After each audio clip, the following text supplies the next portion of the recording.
So we love car videos, not just watching them, but making them. But we really don't get much time to watch our own stuff. Obviously we watch them as soon as they come out, and we love reading your comments and sharing some of the funny ones on the group chat. But a couple of months, a couple of years down the line, we rarely make the time to watch them again. So this isn't going to be a RatDog marathon. It's more of a nostalgic selection of our past year's work, like a director's cut. So during the course of the year, we made 84 unique long-form videos, and I won't make you endure all of them, but I just want to grab some of the highlights so that we can kind of reminisce together. So literally a year and 3 days ago, we launched our first special, which was the Portimao trip. Last year didn't just end, it drove off into a sunset-lit horizon. Nearly 2,000 miles, England to France, France to Spain, and Spain to Portugal.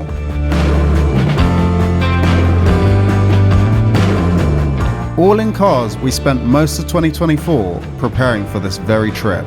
All roads aiming straight to the Algarve, at the famous Portimao circuit. But Ed's car tried to undermine our plans thanks to a slight misunderstanding with the flywheel bolts. So there we were, at a French Shell petrol station at ridiculous hours, spannering away at Ed's car in the freezing cold and rain. But somehow we managed to win the battle and got back on the road. And 28 hours deep into this expedition, the Pyrenees finally appeared. And the convoy suddenly woke up again. Northern Spain flew by, then Portugal, marked by the Miranda Dam. Just in time for sunset, and we probably couldn't have timed it any better. After some rollers and then a quick telling off by the police.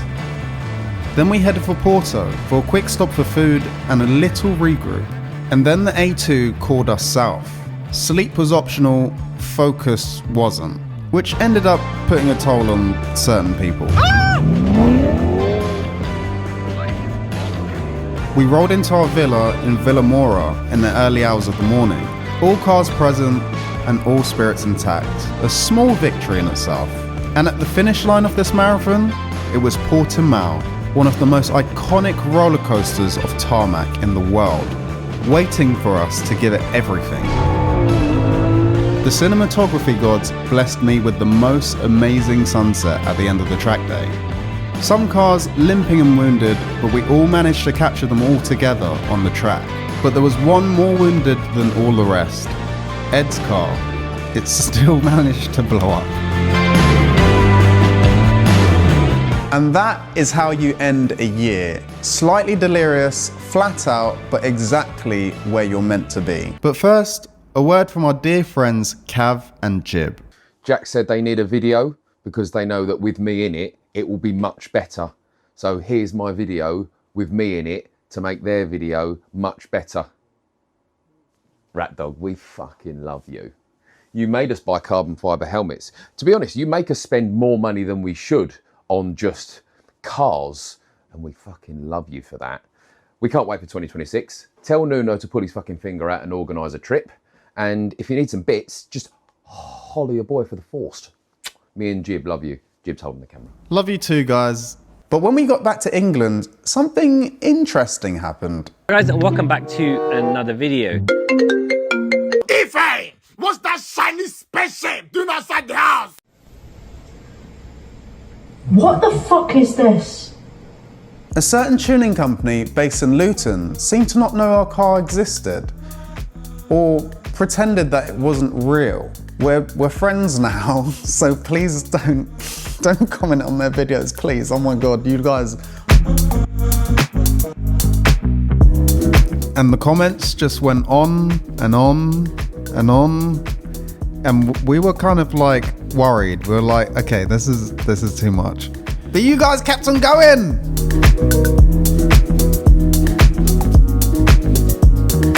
Our car had just done a 2,000-mile road trip to Portugal and a track day without missing a beat. But apparently they were going to be the first to do a DCT V10 swap.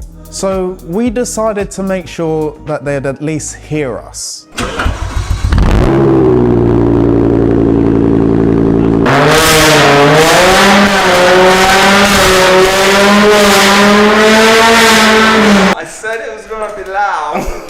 We painted our DCT M6 Atlantis blue because theirs was black as well, and we refused to turn up to the party wearing the same thing. And we removed the exhaust sense of professionalism entirely. Straight piped and gloriously uncivilized. And of course, we had to test it.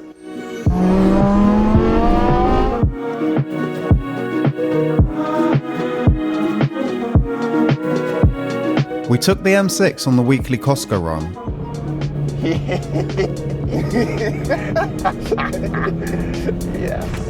that roll hard, Daniel.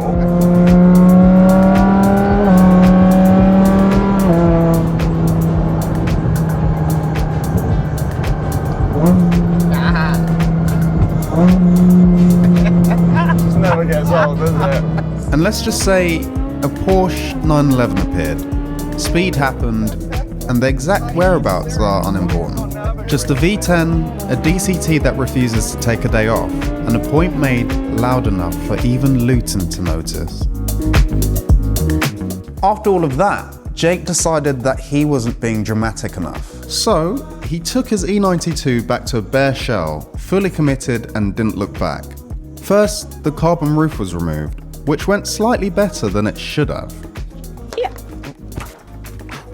That was really close. But then the roll cage arrived, fitting it with less bolting upgrade and more game of Jenga.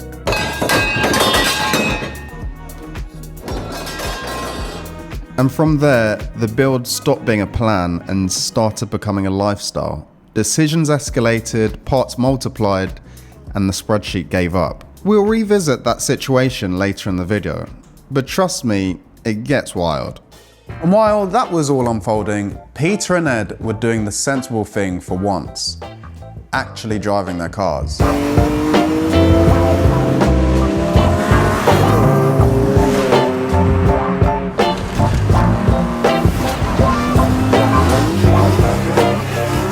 Peter's E46 M3 went out for a proper run through the Cotswolds.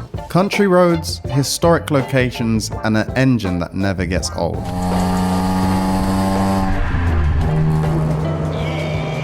Exactly what it was built for.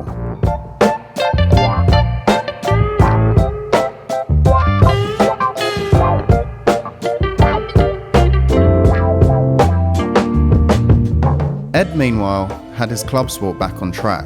With a fresh M54 installed and a few track days under his belt, and no time wasted reminding everyone why that car existed in the first place. But first, a word from Nuno.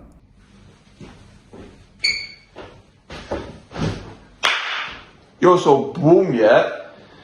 End of year roundup 2025. RatDog Media, Team RatDog. Well, just want to say thank you. Thanks to everyone that's watched, everyone that's shared, everyone that's commented, everyone that's liked, anyone on the Discord, anyone on TikTok, anyone on Instagram, anyone on YouTube, anyone on Spotify. Thank you guys, because without you lot watching and commenting and doing what you do, we wouldn't have what we do have and what building. So thank you for that. Number two, thank you for the sponsors. I'm going to rattle them out, but I'm probably going to miss someone. If I miss someone, apologies. So we have Motul, we have Starnagloss, we have Rival Motorsport, we have WorldWorks, we have Doc Bright, we have Swifty P, and then we have Rambaldini Welding, and we've got TRS Performance. So thanks to all the sponsors so far that have helped us on this journey. 2026 is looking bright. We've got some mad things going on. We've got some trips, we've got some builds, we've got some friendships to rekindle. So here's to 2026, and don't forget, fuck Peter Tran the most. Out. And just to reinforce that, thank you to our sponsors this year. You guys have been incredible, and we can't thank you enough. But back to the track stuff. Obviously, we couldn't have Peter and Ed having all of the fun. And then came the Swift Performance track day. BMWs everywhere, and the kind of paddock where you stop counting M2s because it's no longer useful information. Even with one or two cars missing, we still rolled in strong. That's where Russ really became part of the picture. We first met him on the Portimao trip, and from that point on, it just clicked. What started as a road trip friendship quickly turned into a proper collaboration. And since then, he's brought us along as a business for long-form shoots out at the Nurburgring more than once, and he even ended up back at the workshop getting stuck in with us. No bad vibes, no nonsense, just good people doing good car shit. He's been a genuine highlight for 2025, and if this year sets the tone, 2026 is going to be very interesting. Oh yeah, and there's a message from our friend Ross. Ross has actually included B-roll for some reason. Yes, boys. Hope you all have a good Christmas. This year's been good. Next year's going to be better. I've got some bits to do on my car. You boys have got some projects to finish. Let's get it done. Do another road trip and do what we do. Buck Peter Tranda. If you don't know Ross, absolute Nurburgring legend. So another person who properly became part of our year was Andre from Andre Garage. We again crossed paths on our Portimao trip, and that meeting quickly escalated into another invitation to the circuit. This time though, the challenge was very specific. A Sherma E92 with one objective: beat his 997 GT3 lap time. On paper, it made sense, but in reality, it was ambitious. The car was unbelievable, the circuit was doing what Portimao always does, and the stopwatch had its own opinion about the whole thing. And let's just say the results were questionable. Still, any day you're chasing lap times in a Sherma built E92 at Portimao is a good day, even if the car runs out of fuel. And this year, things escalated. The boys started buying supercars for our upcoming Euro trip. One by one, first the McLaren 600 LT, Jake's Audi R8, and finally a proper last-minute addition, Ed's 458, on the way to the Eurotunnel. It's because planning's optional.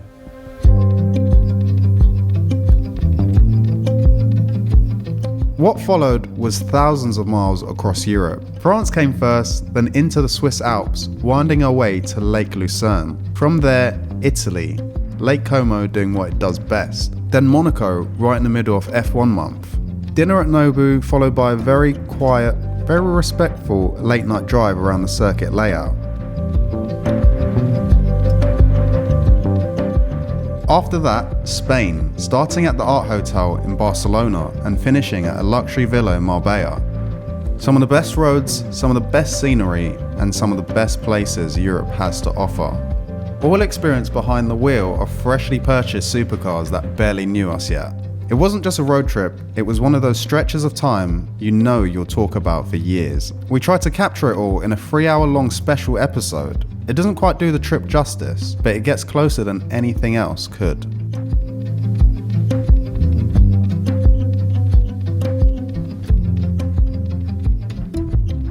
But the year wasn't quite finished with us. Summer had arrived, the workshop door was open, and spanners were dropped. There was no chance we were staying locked inside building cars. So the build stayed half finished. Progress paused and priorities shifted. Next up was N24. Because if you're going to ignore your responsibilities, you might as well do it properly.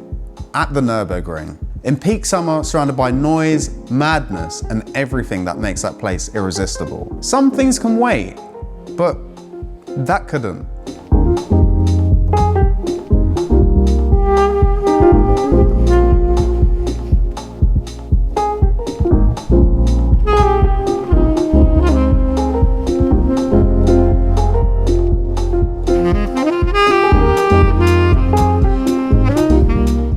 After fixing the limo, we inexplicably decided to bring along last minute. Our N24 experience finally began. This was Jake's first time at N24, so we introduced him properly with the traditional rite of passage, a 4-hour track walk in the pitch black. No cars, no barriers in between you and the track, just fireworks going off in the distance, music drifting through the forest, campfires lighting up corners you normally only see at full speed. The circuit felt alive in a completely different way.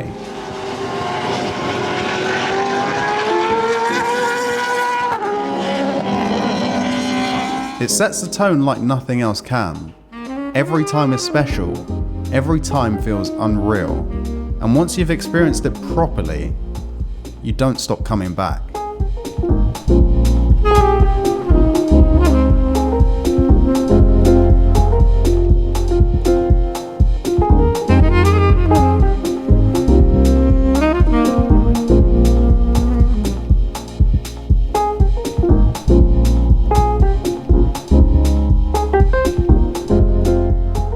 We went once and we never missed a year since. But in between everything else, Nuno managed to acquire a stunning LP640. Naturally, it broke down almost immediately. So while the engine and gearbox were off with Sonny getting the attention that they very much needed, we did what made sense. We got to work on the rest of the car. Nothing extreme, just a light restoration. Parts were vapor blasted back to life. Bodywork was repaired and repainted. Worn bushes came out, tired suspension components were refreshed, and slowly the car started looking like how it came out the factory.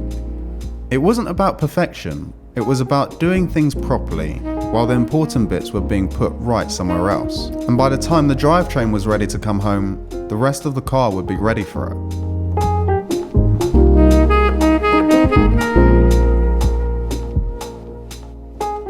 And that was enough motivation for me to start my E46 World Touring car, with Jake fitting the cage and welding it to perfection, and me stripping it and dealing with the rust.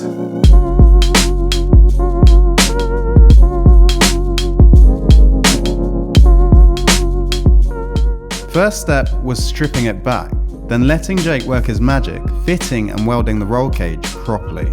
No shortcuts, no drama, just done right. And then after that came the rust. A lot of rust. More rust than anyone was emotionally prepared for. And yes, everyone got bored of it, including us, including you, and definitely including the comments. The good news though is that it's pretty much almost done, which means the interesting part can start now. So there's that to look forward to. But as summer started fading away and the colder months started drawing in, Jake seemed to catch the building bug as well. But before the gloves came out and the workshop lights stayed on late, there was one last hurrah. One final escape. The Portugal meet. As always, it was thrown together last minute and held together by optimism. Exactly how we like it. We set off from Marbella and pointed the cars north, heading all the way up to Porto. Along the way, we met up with Andre and his crew and found ourselves on some very committed mountain roads. And that's where things got interesting. Nuno's STO found a boulder hiding in the middle of the road. Not ideal, and with a very loud, brief moment of silence afterwards. But thankfully, with a bit of quick thinking and a massive amount of help from Braj Ifilio, we got the damaged wheel and tyre sorted well enough to keep the night alive and make the journey back to Spain.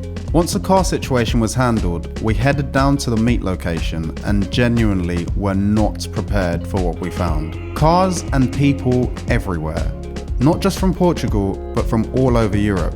People turning up just to support it, hang out, talk nonsense and share the same obsession. Unplanned, slightly stressful and completely unforgettable. So now this is where we are, back in the workshop, cold floors and long nights. Building our track cars for next year, which somehow already feels like it might top everything that came before. And to be honest, none of this would mean half as much as it does without you guys. Watching along, turning up to events in person, us reading your comments, you making your own community on Discord, and absolutely rinsing us on Instagram and holding us accountable. You keep us honest, you keep us motivated, and you make this all worth doing. Thanks for being a part of 2025, and you're not even ready for what's coming in 2026.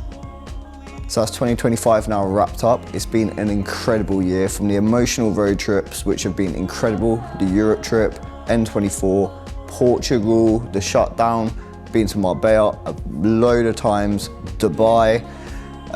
It's been incredible. I want to thank all of our sponsors, They've been amazing to work with, Motul especially, and I can't wait to carry on our partnerships into 2026.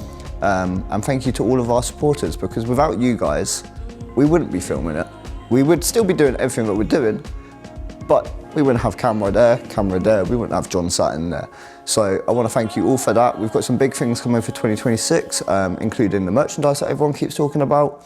We have changed supplier, we're making it a line now. Obviously I've started a new clothing brand, so that will fall under that. It's going to be an incredible year. We've got a whiteboard in there full of ideas and plans and trips that we want to do. So all I can say is, if you haven't already, click the subscribe button, turn on post notifications so you don't miss an upload, and fuck Peter Trandas still.